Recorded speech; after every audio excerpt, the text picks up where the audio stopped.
The oxygen recycler in Lab 7 had been making that sound again, a wet, stuttering cough at the end of every cycle, like a man trying to clear his throat underwater. And Dr. Mara Voss had stopped hearing it 2 weeks ago. That was the problem with danger. It settled into the background until it didn't exist anymore, and then one day it killed you. She was sliding Sial Gillespie Kingpin into the transit manifold when her colleague, Dr. Priya Celine, stepped through the lab door with coffee she'd clearly brewed in her helmet thermos, because the institution's coffee machine had been broken since March. Priya was brilliant in the way that made bureaucrats nervous. Quietly, relentlessly, slightly ahead of the curve, and she had the habit of handing Mara coffee at exactly the moments when Mara needed it most, as if she ran on a separate timeline and was merely visiting the present to dispense caffeine. "You're going to run the full sequence," Priya said. "Not a question. I have to. The VETH delegation arrives in 6 days. If we don't show them a functioning prototype, they'll take the research anyway." Priya's voice was light. She always delivered bad news like it was a weather forecast. That's what they do. They've been doing it for 11 years across 4 systems. Did you read the Kel Vantara report? I read it. Then you know they don't need us to succeed. They need us to get close enough that they can finish it themselves. Mara looked at the machine. It occupied the center of the lab the way a surgery patient occupies an operating table. All exposure and potential. 3 years of work. The temporal displacement engine was not, despite the funding documents, a weapon. It was a bridge.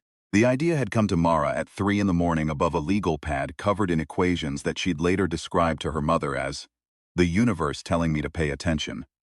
The concept was simple in the way that only the most difficult things are simple. Fold the fabric of local spacetime around a fixed object and translate it along the temporal axis without spatial displacement. Stay in place, move through time. The VETH had heard about it the way the VETH heard about everything. Through the slow, inevitable spread of information through species who didn't realize their communications weren't private. "Run a systems check," Mara said. "I'll do it with you here. If something goes wrong, we both get to experience it together." "That's so romantic." "Priya, initiating systems check." Priya pulled her tablet from her coat pocket and began tapping through the pre-twins. "Temporal manifold, nominal. Power routing, nominal. Target lock." She paused. "Mara, target lock is reading ambient." "What do you mean ambient?" "I mean the locking field isn't anchored to a target object. It's just open." Mara crossed the room in 4 steps. The display confirmed it. In her rush to complete the calibration before the delegation's arrival, she had sequenced the pin installation backward. Manifold before anchor. The engine had power. It had a fully charged displacement field, and the aperture was open with no target locked. She reached for the kill switch. Priya, who had moved behind her to see the display, stepped to her left at precisely the wrong moment. Her shoulder caught Mara's elbow. The kill switch stayed up. Priya stumbled 1 step into the event aperture, which was invisible in the width of a human body. And then the lab was exactly as it had always been, except that it contained 1 fewer person. The recycler coughed. Mara stood absolutely still for 4 seconds. Then she checked the displacement log. Target, unencored ambient. Temporal translation, forward. Distance. The system had defaulted to maximum safe range, which was a setting she'd entered as a placeholder in month 1, and never changed because she'd never intended to run an unencored sequence. 6,873 years. The VETH arrived 5 days later. Mara met their diplomatic escort in the reception hall of the research station, with a smile she'd practiced for 3 days, and she told them the prototype had experienced an unexpected setback. And she watched their faces for the thing that happened when the VETH were angry. A subtle tightening across the lateral crest above their eyes, the bioluminescent patches along their jaw dimming from gold to a flat, sour amber. Their lead diplomat, a being called Assessor Doth, had jaw patches the color of old bruises when she finished speaking. "We will require a timeline for completion," Doth said. The VETH spoke standard through a subvocal synthesizer, embedded in the cartilage of their throats, which gave every sentence the quality of being delivered by someone reading from a prepared statement. "Of course," Mara said. She gave them a timeline. The timeline was fictional. She needed time, not for the prototype, which she'd already quietly dismantled and rebuilt in a configuration that served a different purpose entirely. She needed time to find the second displacement sequence she'd run at 3 a.m., the night after Priya vanished. A precise targeted anchor locked to Priya's biometric signature. Translated 6,873 years forward. 2-way transit. Herself as the anchor return point.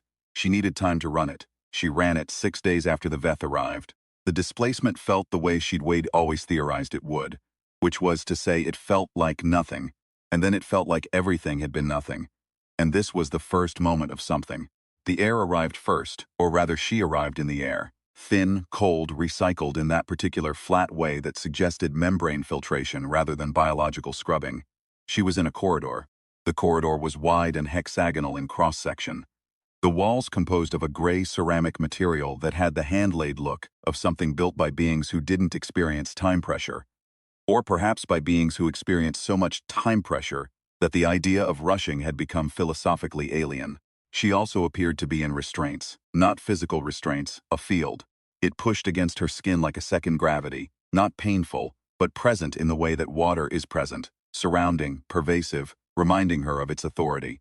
She looked down at her wrists. The field had already generated a compliance brace around each one, smooth and semi-translucent, and above her wrists her hands were entirely free, which seemed to suggest that whoever had designed this system understood the difference between restraint and cruelty. That would later turn out to be optimistic. A guard found her 4 minutes later. The guard was not Veth. The Veth, she would learn, had not survived into the year 8888. What had survived, in the vacuum they'd left, was something older. A species called the Keth Arun, who had arrived in the Sol system approximately 4 centuries after the Veth's sudden and still debated extinction, and had found Earth occupied by humans who had, in the intervening millennia, spread across 11 systems, developed 4 distinct subspecies, survived 3 near extinctions of their own, and developed a rather complicated relationship with the concept of authority that the Ketharun found both baffling and inconvenient. The solution from the Ketharun perspective was simple: quarantine the dangerous ones. The guard was tall. The Ketharun were almost universally tall. Bilateral symmetry, 4 limbs, a torso that ran lean and slightly too long in proportion to everything else, like a figure that someone had pulled carefully from both ends. Their faces were wide and flat, the eyes positioned far enough toward the sides of the head that they had nearly panoramic vision, and the irises were compound in structure, segmented into dozens of facets that could each focus independently. When a Ketharun looked at you, you understood that it was seeing several versions of you simultaneously. Human. Class designation? The guard standard was perfect in the way that machine translation is perfect. Grammatically correct, prosodically empty. Mara Voss. Temporal displacement researcher, 3rd millennium, Sol system. I'm looking for my colleague. The guard consulted something on a device she couldn't see. This facility processes all unauthorized temporal incursions. You will be processed. I'm not an unauthorized incursion. I came here deliberately. All temporal incursions processed at this facility are by definition unauthorized, the guard said, with the patient finality of someone quoting statute. Processing. The facility was called, in rough standard translation, the Lunar Containment and Assessment Hub, which meant nothing to Mara until she arrived at a viewport in the processing corridor and saw the slow gray curve of the Earth 284,000 miles below, and realized that she had not only traveled through time, she was standing on the moon. Processing took 4 hours. She was scanned, cataloged, assigned a designation number, human female, 3rd millennium, class 7 temporal anomaly, containment priority moderate, and placed in a cell block that the hub's intake system had logged as Block D, female 3rd millennium, of which there were apparently enough residents to justify a dedicated wing. The cell was not a cell in the traditional sense.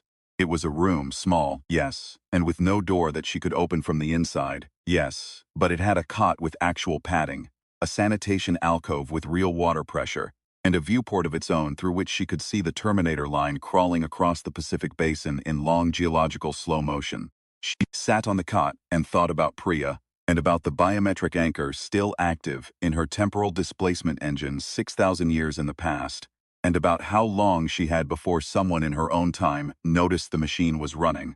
She thought she had maybe 3 months, possibly 4 if the Veth delegation got distracted. She intended to be out in 2 weeks. "You're the new one," said a voice from somewhere above her. She looked up. There was a ventilation grate in the upper corner of the room. On the other side of the grate, visible as a shadow between 2 slats, was a face. "I'm Mara, Yael. Block D ambassador, self-appointed. You're from when?" "Early 31st century. You?" "28th. I've been here long enough to know where the guards change. where the field generators run hot, and where you can get an extra protein ration if you're willing to trade something you actually want to eat for it. A pause. You're not here by accident. No, I could tell. The accident arrivals cry. The ones who came on purpose just sit. My colleague came by accident. I need to find her. The shadow shifted. Name? Priya Sisleen. She would have arrived about 6 days before me. Biometrics, South Asian baseline, third millennium modification profile, probably came in disoriented and talking very fast. There was a longer pause. I know who she is, Yal said, and something in her voice shifted in a way that Mara's stomach understood before her brain did. She's in Block D, she's okay. But they moved her to assessment holding 2 days ago. What does assessment holding mean? It means they're evaluating her for something. Relocation, maybe. There are facilities on the far side. We call it the dark block. Nobody knows what happens there. Nobody who goes comes back to tell us. Mara looked at the viewport, at the Pacific, at the slow, indifferent turning of the world below. How many people are in Block D, she said. 43. Including you, now 44. Are any of them engineers? The shadow above the grate was very still for a moment. Then Yale laughed. Not the bright, short laugh of amusement, but the longer, lower laugh of someone who has been waiting for a particular question. Oh, she said. You're going to be interesting. She met them the next morning in the communal space, which the facility apparently provided because the Ketharun had conducted extensive research into the behavioral management of social species and concluded that isolated individuals developed unpredictable coping strategies more often than grouped ones. The logic was correct. It had not accounted for what happened when you grouped 43 temporal anomaly humans together and gave them time to talk. There was Yael, small, precise from the 28th century, an orbital mechanic by training who'd been grabbed by a random aperture while doing a routine external inspection of a station that had been running experimental temporal shielding.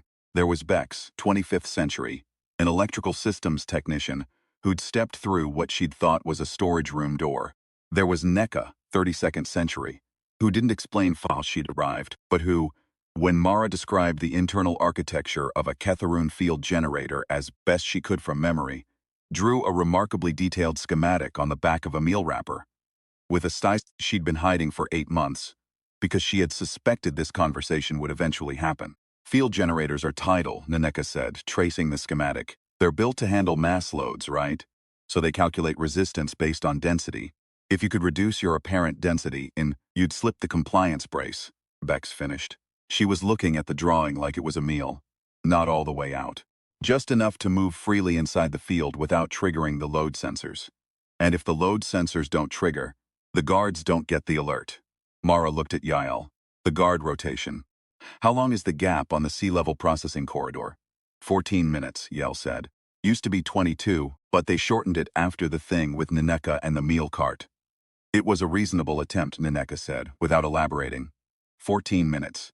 Priya was in assessment holding. The temporal anchor was waiting for her in the past, like a held breath. 44 women sitting in a room on the moon. She thought about the talent competition. It was Bex who'd first mentioned it, offhand, dismissive. The facility ran it once a month, she said, as part of its behavioral enrichment program. The Ketharun researchers had found that periodic entertainment events reduced conflict incidents by 18%. The event was supervised, which meant guards, which meant during the event the processing corridors were lightly staffed.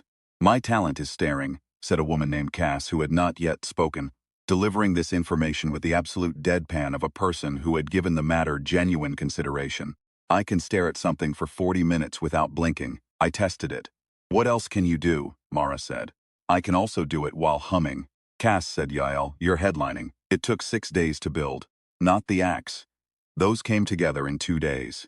Because 44 humans with time on their hands and a shared purpose will organize themselves into something functional with an efficiency that suggests the skill was never about the task. It was always about the shared purpose. What took 6 days was Naneka's component. The compliance field generator for Block D was located in a maintenance junction at the intersection of corridors C7 and C8. Naneka had mapped this from the pattern of field fluctuations in their room. Tidal, she'd said, and she meant it. The way the brace on her wrist pulled slightly harder when she moved toward the northeast corner than the southwest. A density gradient, a shadow of the machine, readable if you knew what you were feeling for. What she needed was access to the junction.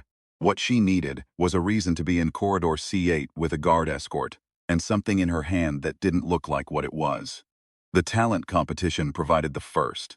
The materials for the second were negotiated in small pieces over 6 days through the ventilation system, the meal cart returns, the 20-second window during sanitation cycle, when the monitoring arrays in the individual cells ran a mandatory diagnostic reset, a piece of conductive thread from Yale's bunk lining, a small ceramic bead from the rim of a meal container, a length of something that wasn't wire but would act like wire if the resistance was modeled correctly, which Nanika could model in her head, and often did while appearing to do nothing. The talent competition was scheduled for the afternoon of the 7th day. The facilities enrichment coordinator, a young Ketharan, whose title translated roughly as 5th Administrative Tier, Morale Division, though the group had taken to calling her simply the coordinator, had accepted the Block D slate of performers with visible satisfaction, because the enrichment program was struggling with what she apparently found to be an alarming lack of enrichment, and 44 human women offering to perform original material was a meaningful statistical improvement. The morning of the 7th day, Mara asked to speak with the coordinator about a logistical question regarding stage lighting. The stage lighting request was not about stage lighting. The coordinator met her in Corridor C7 with a single guard escort. Mara asked detailed, technically specific questions about the mounting positions of the illumination fixtures in the performance space, questions that required the coordinator to consult a display on her device. Looking down and slightly away, Neka, walking 2 steps behind under the guise of assisting with the lighting survey, reached the junction of C7 and C8 at exactly this moment, and the component she'd assembled over 6 days, small enough to conceal in a fold of her sleeve, interfaced with the field generator panel in the way a key interfaces with a lock, except the lock was an alien machine, and the key was 6 days of reverse engineering and a piece of conductive thread. The tidal resistance in the compliance braces across Block D dropped by 31%. Not off, not broken. Within parameters, the generator was still running, the field was still active, but the load calibration had shifted, and a 31% reduction in apparent density meant the sensors read them as lighter than the profile that triggered the alert threshold. They could move. Not freely, the field was still there, still present, still pushing, but freely enough. "We're clear," Neka said, very quietly, to no one in particular. "How long?" Mara said. "Until someone runs a diagnostic. Could be hours, could be tomorrow. Then we go now." She found Priya in assessment holding on level 2. The holding rooms there were different from Block D, smaller, individual, the viewport positioned higher, so you couldn't comfortably see out of it, unless you stood on the cot, and the door sealed with a different mechanism, a rotating magnetic lock, rather than the field embrace system the main block used. Mara stood in front of it for a long moment. "The lock," she said to Bex, "magnetic rotary, same mechanism as the old-style shipboard pressure doors. You can't pick them." Bex paused. "You can confuse them. If you change the local magnetic field signature fast enough, the rotor thinks it's been given the release command. Do you have?" "I have a piece of conductive thread and a ceramic bead. That's what Nanika used." "I know what Nanika used. Do you want me to do this or not?" It took Bex 4 minutes. The magnetic lock released with a sound like a sigh, and the door opened. And Priya was standing on the other side of it, with her arms crossed, and her eyes sharp in the way they got when she had been thinking hard, and the thoughts had not been comfortable ones. She looked at Mara. She looked at the open door.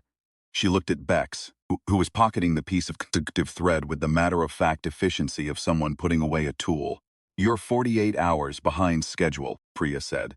"You didn't know I was coming." "Of course I knew you were coming. I built the biometric anchor with you." She stepped out into the corridor. "I've also had a great deal of time to think about the temporal calibration on sequence, and we have a problem." "What kind of problem?" "The kind where the anchor is anchored to the machine, and the machine is in a lab in a research station that the Veth are almost certainly in the process of dismantling." The corridor was quiet around them. Yale had her ear against the wall at the far end, listening for footsteps in the pattern she'd memorized over months of attention to the guard rotation. 42 other women occupied the space between assessment holding and the high-level processing corridor, in an arrangement that had happened without discussion, simply the natural geometry of people who understood what they were doing and where they needed to be. "Walk me through it," Mara said, moving. "The anchor coordinates to your machine. Your machine has a power signature. If the Veth have pulled the power, I left it on a battery backup isolated from the station grid. They won't see it as a power draw. Priya absorbed this. How long does the battery last? 92 days. I've been here 7. So we have 85 days to anchor availability. We have less than that. We have however long before someone in Block D panics, or the field generator diagnostic runs, or the coordinator figures out what happened to the stage lighting meeting. Yale raised her hand at the end of the corridor. 3 fingers. Guard rotation gap. 3 minutes before the next pass. The processing corridor sea level connects to the surface transit junction, Mara said. The transit junction runs supply shuttles on a 6-hour cycle to the orbital hub. The orbital hub is where they process temporal incursions coming in. Which means it has temporal transit equipment, Priya said. Which means it has something I can use to run the return sequence. You'd need to override the transit system. I built the machine that sent us here. I think I can manage one override. Priya was quiet for a moment. In the silence, Mara could hear the recycler in the corridor. A different one, newer, smoother, cycling through with the clean sound of something well-maintained. She thought for a half-second of the recycler in Lab 7, with its wet, stuttering cough. Okay, Priya said. What do you need from me? I need you to talk very fast. That, Priya said, I can do. They moved through the guard gap in a group that was too large and too purposeful, and should have been caught 3 different times and wasn't, through a specific combination of factors that Mara would later categorize as follows. Yale's months of pattern memorization, Neka's field generator modification, Cass's uncanny ability to stand in a corridor, making sustained eye contact with an approaching guard for exactly long enough that the guard eye-facing 40-something humans moving in absolute silence with the collective gravity of a decision already made, paused, re-evaluated, and chose to go find a supervisor rather than personally intervene. My talent, Cass said when they were past. The transit junction was 3 levels up. The surface was vacuum and they didn't have suits. The orbital transit system ran from a pressurized launch bay on level 3, and the systems were Ketharun standard, which Mara had never interfaced with before in her life and had no schematics for, and which she stood in front of for the first 40 seconds after they arrived, feeling the particular cold quiet of a problem that was bigger than she'd prepared for. She thought about the machine in Lab 7. The way she'd built it wrong the first 12 times and right the 13th. The way the equations at 3 in the morning had felt less like discovery than recognition, like finding a thing that had already existed and had been waiting. She thought about Priya saying you're 48 hours behind schedule and the absolute certainty underneath it. She sat down on the floor in front of the launch bay console.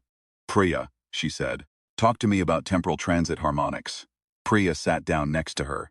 The carrier frequency for any temporal displacement event has to be matched to the local gravitational gradient, which on the Moon is 1/6 Earth standard. So your machine, calibrated for Earth standard, would need to adjust the carrier by a factor of 6. But the adjustment is a multiplier, not a divisor, because you're not fighting gravity, you're using it as a lens, Priya finished. It's a lens. So if I can find the carrier input on this console and adjust the multiplier, you could run a return sequence through their own equipment, using your anchor, using my anchor. The console had 47 input nodes. Priya identified the carrier input in 9 minutes because she was built for exactly the kind of problem and had been thinking about it for a week, in a small room with nothing else to think about.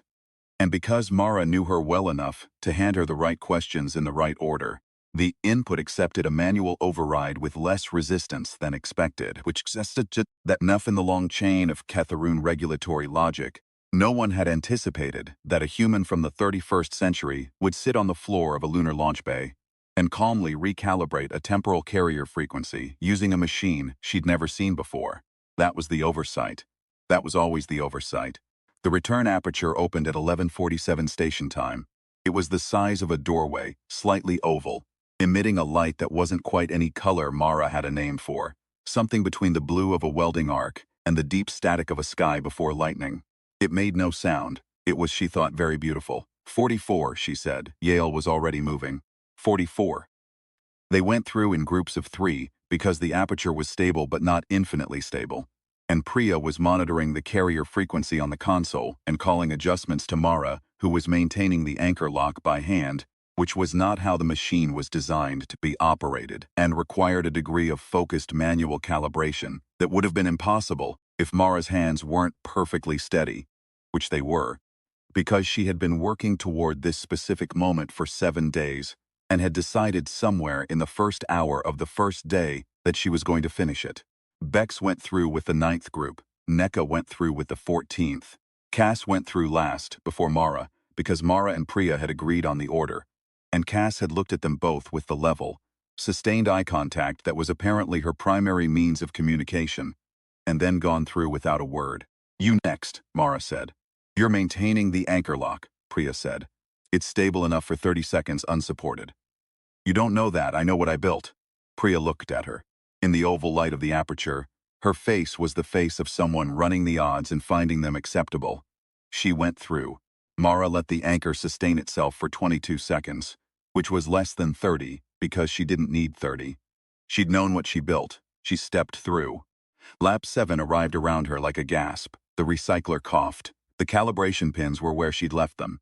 The machine was humming on its battery backup with the patient, undemonstrative faithfulness of a tool that had been asked to do one thing and had done it, and was now ready to be turned off.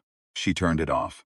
42 women from various centuries were distributed across the lab and the corridor beyond it, several of them sitting on the floor, one of them, Cass, standing very still in the corner, looking at the wall with what Mara suspected was professional focus. Priya was at the secondary console running a verification check on the return log with the intensity she brought to anything that had data in it, which was everything. "All 44, Priya said without looking up. "Return sequence logged, carrier frequency stable on exit, anchor dissolved cleanly. No terminal echoes." She paused. "The machine worked. I know. It worked the whole time, even the part where we built it wrong. Especially that part." The Veth arrived the next morning. Assessor Doth stood in the corridor outside Lab 7, with her jaw patches cycling through that flat sour amber, and she looked at the machine, which was off, and at the 40-something women who were sitting in and around the lab eating food that someone had brought from the station cafeteria, and at Mara, who was standing in the doorway with her arms crossed and her expression professionally neutral. "The prototype," Doth said, "was never finished," Mara said, "as I reported. And these individuals, colleagues, research assistants, witnesses, if you'd prefer that framing." The bioluminescent patches on Doth's jaw went very flat, very amber. The Veth behind her were still. "You understand," Doth said, "that the Concordance has significant interest in this research." "I do. And you understand that our patience is a finite resource." "I understand," Mara said, "that your presence in this system is also a finite resource, and that there are 44 people in this room who have spent the last week thinking about exactly what that means."